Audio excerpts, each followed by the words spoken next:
在地人在地情来讲，这个台南的白河除了出冷气，嘛出碰柑。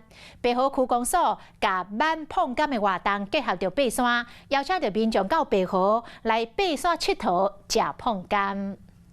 每一年的10月中到12月是青皮碰柑的出产期，台南白河南寮的碰柑开始采收，加上白河区内有台南上悬的山，所以白河区公所伫咧今年会甲爬山和挽碰柑佮做伙来举办一场活动。即摆愈来天气有较冷啊，较冷就安啦。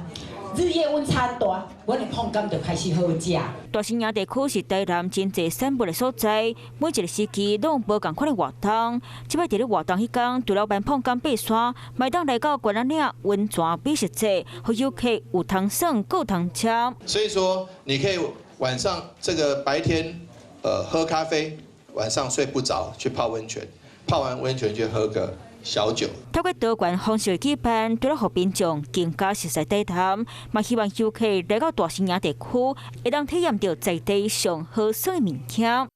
Hello， 我是林仙怡。想要抢先掌握最及时的新闻资讯吗？赶快订阅、按赞、开启小铃铛，锁定华视新闻 YouTube 频道。